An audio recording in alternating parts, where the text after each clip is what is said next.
Hey guys, this is Shawn Sandridge. Thank you so much for coming back to the channel. It is Jumpstart January and I hope you guys are having a good day this beautiful foggy Sunday. Now, if you guys checked in with me yesterday, I showed you how beautiful we were having, and based on the comments in the Midwest, we are all having some abnormally, and in the East Coast, some unseasonably warm weather. I was saying to my husband that if we get some more of these days, the trees and the flowers are going to start budding and blooming, and I'm going to be like, no, not yet, it's not time, it's not ready. Because if we get more 50-60 degree weather, that's what they're going to do. The flowers and the trees are going to do what they're going to do, and they don't know that it's still January.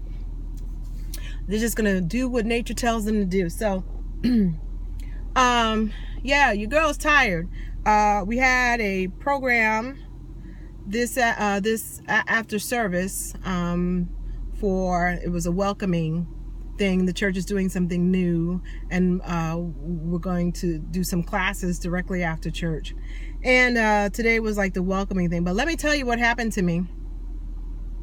I'm gonna just do a little quick story time because I'm really happy. But so I'm in the praise and worship part of my church.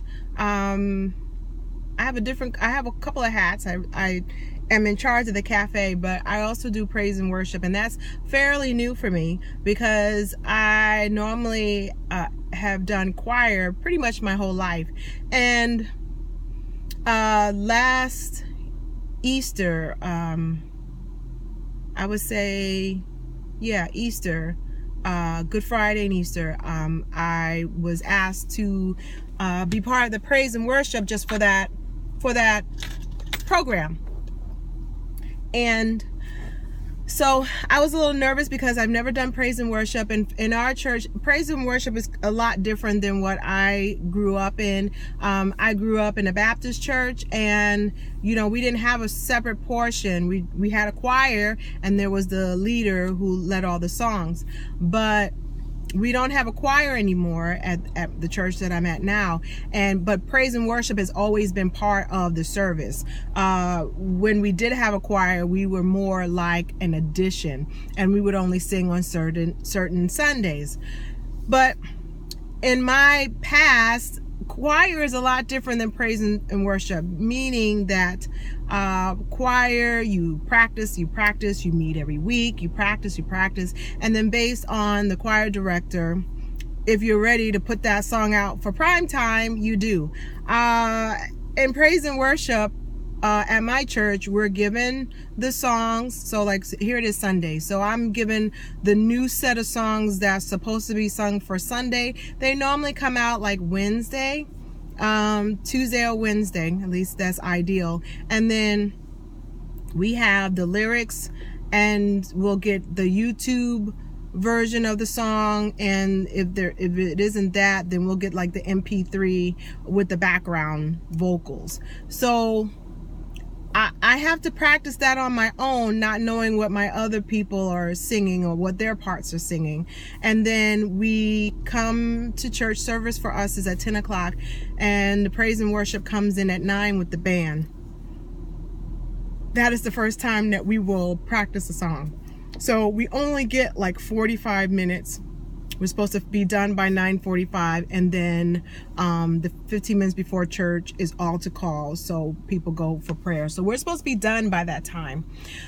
So for me, it was very, very, I was very, very distraught because I was never really good at harmonizing, and I have to find my part. Sometimes it's not easy.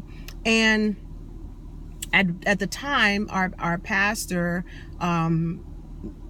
wife she's the leader of all the songs. So normally she would come and practice with us and go over, because it's the way she wants to sing it.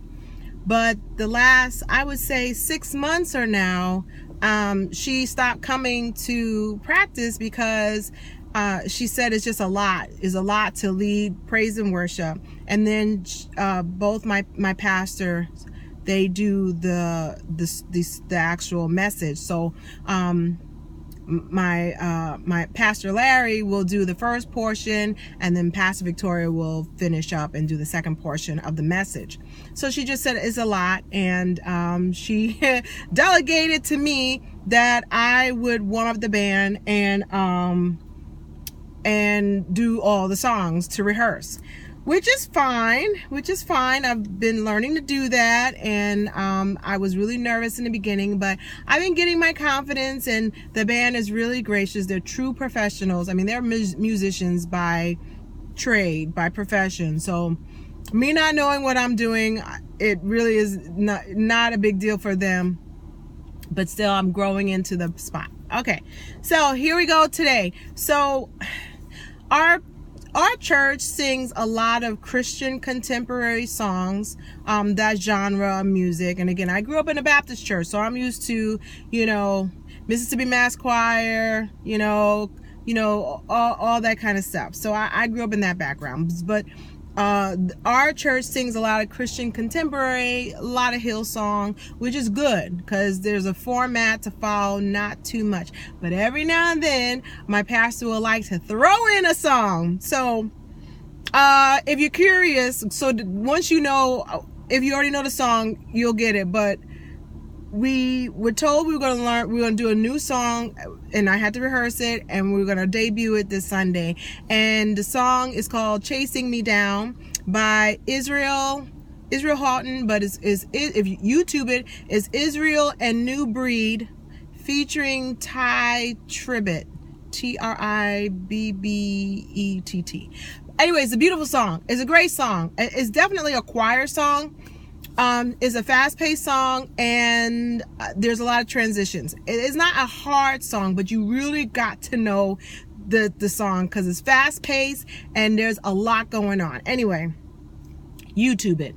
So, okay, so we go over the other songs, and again, this is the first song. This is the first time we're debuting this song. The band hasn't played this song, and we haven't sang the song. Okay. So my pastor sends me tons of texts before rehearsal, and okay, so she's giving me all this stuff because I'm leading the rehearsal. And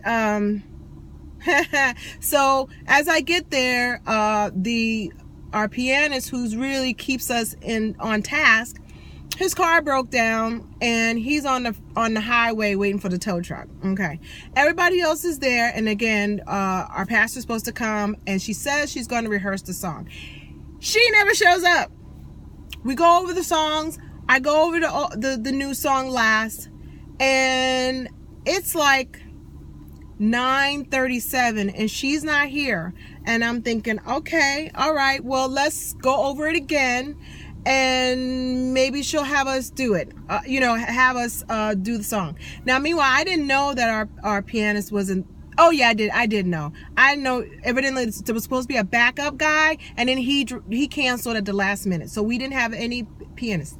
So okay, so we're going over the song. My other worship team members didn't really know the song, and all I'm hearing is me sing. Now, yeah, I'm not used to hearing my voice. It's kind of like when you hear yourself on a tape recorder, like when you hear yourself on a message, you're like, I sound like that. So I was like, okay, guys, come on, let's get it in, let's do it. So they all say, yeah, you obviously know the song, and we are just going to we're just going to like pull back, let you do the part. I was like, okay, great. Well, my pastor didn't show up, but she's gonna do the song, and she says, can we do it without Alex, who does the piano? And we're like, yeah, we can do it. The band's done it twice and all that jazz. Now, mind you, my pastor does not sing like Israel Houghton. She's more of a classical voice, so with her not practicing, I'm wondering how is this gonna go, because even though I practice the way the song is, she's still gonna do it her way, and she's gonna do it in her tempo. So we said a prayer beforehand, and we start singing the song and all that jazz. So somewhere along the line, she decides that I'm just gonna take over the song. In the words of Rocks, if you always stay ready, you don't have to ever get ready. And thank you, baby Jesus. I was ready because I was not prepared. I was not prepared to end up being the leader of this song. So yay me. Yay me. So that's how my morning went. And then I went running around doing a whole bunch of other stuff behind the scenes because we had a program going on. So that is my story time for Jumpstart January. When I was done and went off the stage, my pastor gave me a high five because she was like, you was definitely prepared for the song more than me. We ended up doing kind of, because she's a high soprano and I'm an alto and I can go tenor. So she pulled me off and she says, come stand with me and follow me. And we went back and forth, but I pretty much ended up starting over the song again because she had us do a lot of runs with the song. It's a lot. It's a lot. I do a lot of on the treadmill. Sometimes I'll sing a song when there's nobody around. I don't sing it loud, but I'm singing it low, you know, because I want to keep my cardio up. It definitely paid off because when I was done with that song, it was part nerves because I wasn't expecting to be leading the song, but I was so, like, there was sweat here and there was sweat here. I was feeling like Luther Vandross, man. And you know how much he used to sweat, God rest his soul. So okay, so that is my Jumpstart January story time. I hope you enjoyed it. I'm tired. I'm taking a Sunday siesta, and we'll be back this afternoon for You Know It, Real Housewives of Atlanta review. You know, I had mentioned about Scandal, but I was watching Narob on Narob's channel, and she told me House of Cards was coming. If you've seen any of my old videos, I do watch House of Cards, and you know what? I am more apt to review House of Cards than Scandal because she is right. Scandal is very much fiction. A lot of over-the-top storylines. House of Cards, if you've never watched it on Netflix, House of Cards is really more realistic. A lot of backdoor deals going on. A lot of you're my enemy today, but tomorrow I need you, and what can you do for me?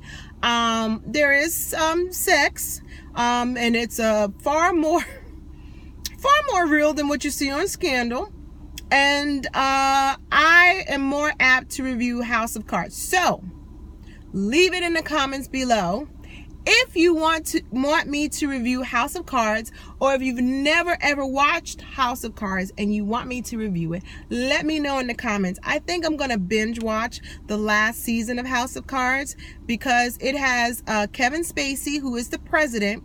He didn't start out as the president, but he is now the president. And Robin Wright, who used to be Robin Wright Penn. She was married to Shawn Penn, but now she is just Robin Wright because they're divorced. And she is the first lady. And she is more Hillary Clinton than Michelle Obama, as far as she is a woman who has silently been the force behind the president.